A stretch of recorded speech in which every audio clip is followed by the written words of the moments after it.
Hello, everybody. So I'm Miriah Rutledge. I'm a local marriage and family therapist in Wayne and adjunct professor at Temple University.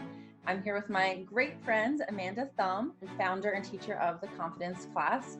So today we're going to share with you some practical tools for confident communication. And we think that would be really relevant, especially during this time right now while we're all are kind of, immersed and stuck together, as some of my clients have said. And so Amanda, tell us a little bit about yourself and the Confidence class. Hi, Miriah. Hello, everyone. I founded the Confidence class in 2017 when I was living in Hawaii. And the backstory is that when I was a teenager, I wished that I had something like the Confidence class. I struggled so much with a lack of communication tools with my family, friends, and even in the college application process, I wished that I had a shoulder to lean on for confidence. And ultimately, I ended up at Barnard, which is a women's college, and got an incredible experience there, being surrounded by people who really rooted for me and didn't try to silence me, and vice versa.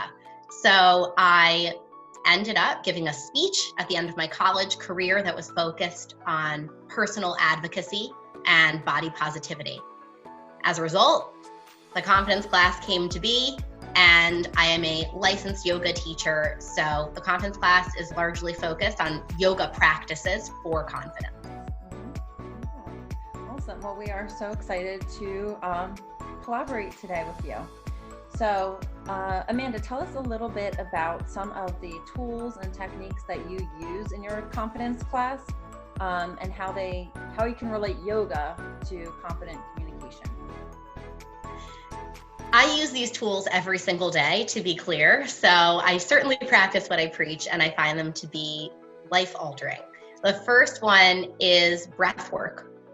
This doesn't only mean taking the deep breath before you have the hard conversation. A more practical tool I use is breath retention, which means taking a big breath, ideally in through your nose, and pausing at the top of your inhale and allowing yourself, perhaps even for several seconds, to feel uncomfortable and feel the energy build up in your chest and body. And then not allowing that breath out until you feel like you are truly at your maximum. You must release air. This form of breath work teaches two things. One, it teaches us to be comfortable with the uncomfortable and to sit with it rather than to run.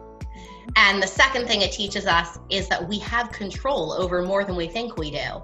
We don't have control over much, but we do have control over some really quality components of our lives, one being the breath. Another tool I often use is posture, especially if I'm about to have a difficult conversation. I keep my chest elevated, I roll my shoulders back, I act and hold myself like I'm proud of myself and like I believe that I'm capable of having the hard conversation. One other thing I want to add for now, Miriah, is that the more we tell ourselves that something is going to be difficult, the more we will believe it. So if you do have to have what you would think as being a difficult communication with someone, let's change the storyline a little bit. And instead of continuously repeating to ourselves, oh gosh, this is going to be difficult, or I'm about to have a tough one, instead say, I might find this communication difficult. And if I do, I feel prepared. Yeah. And I also, I think, mindset is so important for going into a difficult conversation with someone. I also think of it as like, it can bring us together.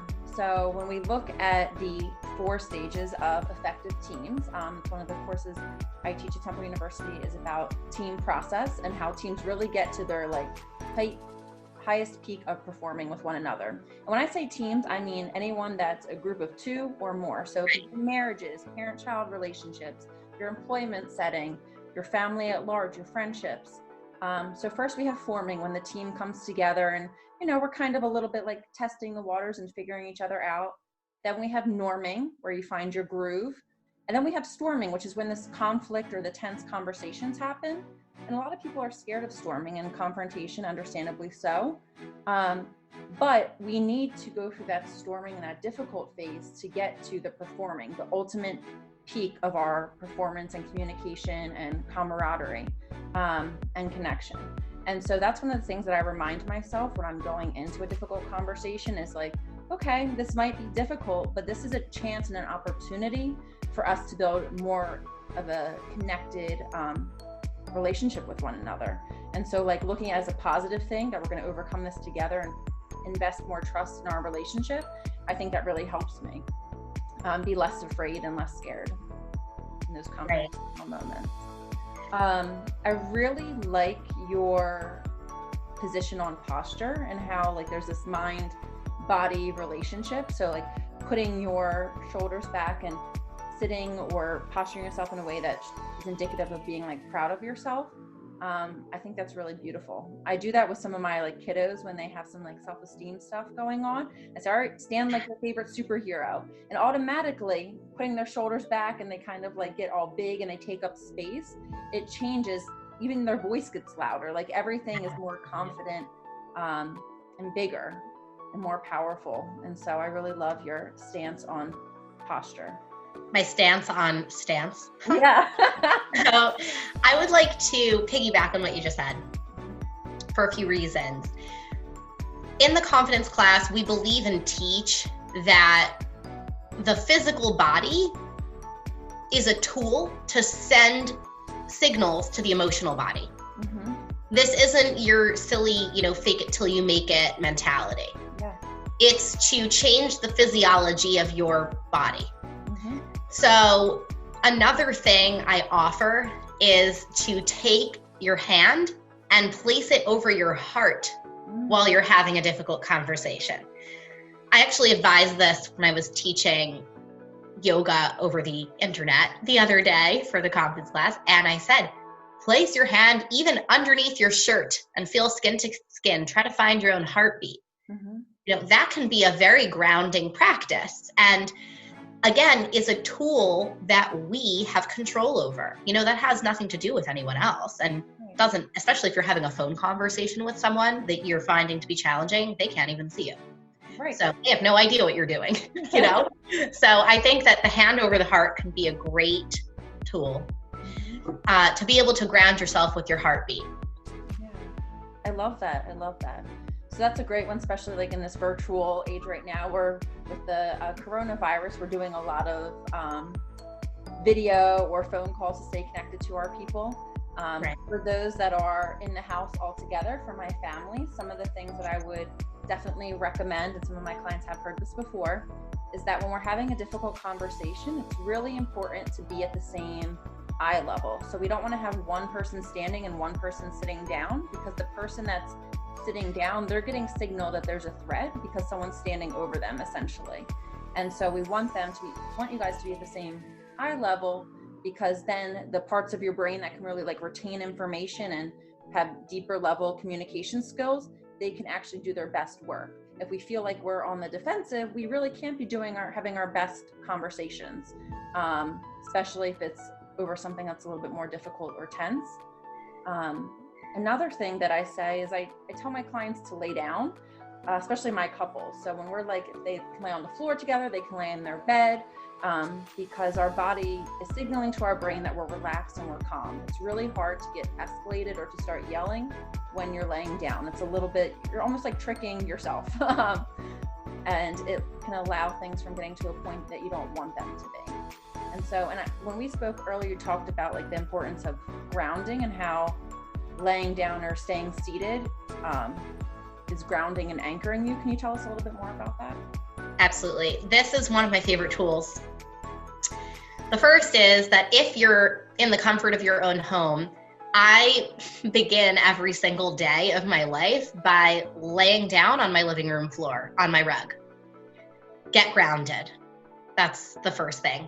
Bring your energy back to center. You are where your body is. No matter what your mind is telling you, your mind can tell you a million things and bring you to all kinds of future and past places. But at the end of the day, the body is this incredible reminder of oh, I'm actually only here, wherever my body is. And then on that note, to lay down on the ground is grounding. And we connect to the hard surface beneath us. We're not floating, walking around, buzzing about our home, doing a million things. No. Even or especially when you feel like doing that, bring yourself to total dead weight on the ground. Another option, if you're about to have a conversation, a communication, is, yes, like you said, to stay seated. Even if this is a phone call, instead of buzzing around your home with the phone in your ear, just have a seat and try to sit with the discomfort again. That's a big part of our practice in yoga and the confidence class alike. I also find that if you're seated, you're more able to use the other tools because you're not expending your energy elsewhere, meaning you're more able to sit with an elevated posture. If you're standing, it's very difficult to become conscious of your posture. Also easier if you're grounded to use breath work because your energy is focused on one area. You're in a seated posture, you know. I want to also talk about the fact that once we use the physical cues and signal to the body that we are trying to and would like to become anchored, that is then a great moment to begin to incorporate positive affirmation of yourself and of the person with whom you're having a conversation. So on that note, from an example in my own life, I had a difficult conversation the other day. Not that I just told myself it would be difficult, but it genuinely did feel difficult throughout. So I sat with that discomfort. I used the tools of the physical body and the breath. And ultimately, instead of self-deprecating on this call, instead of saying something that might sound quite familiar to many of us, like, I know I can be difficult, but, or I'm sorry, I'm always making a problem, you know, all sorts of low self-esteem talk. We have to be our own best friend in those moments to move through the conversation in a healthy way. So we can turn those statements on their head and instead say something like, I know that I can be emotional and I'm allowing myself to be that way right now. I love that. I love that. And when I think self-deprecation, I see it more so with my female clients, like feeling like we need to do that as a point of joining with the person that we're having a tense conversation with. And the one thing I like to remind all of my clients that tend to fall into that pattern of self-deprecation is those that love us don't want us to feel less than. They don't want us to self-deprecate. So if a person feels more comfortable when we do that, that might be a cue or a signal that something is off or dynamically needs some work health-wise in that relationship. That's right. And more than anything, Miriah, we know that it starts with us. Yes. If we have enough self-respect to identify that, and if we can practice all of these tools and treat ourselves well, that will ripple into our communications with other people because we will advocate for ourselves. Yes, I love that. Yeah. When we respond differently to people, it forces them to respond differently to us. That's right. That's how we break those unhealthy, cyclical patterns of communication that we get in sometimes. I love it. That's the power. Yeah. Well, time has flown by. Thank you so much for meeting with me today, Amanda. It was a pleasure to talk with you. We hope that this was helpful to everyone watching. If you'd want to hear more from us, feel free to email us or send us your questions or topics. Okay. Thank you. Thank you so much.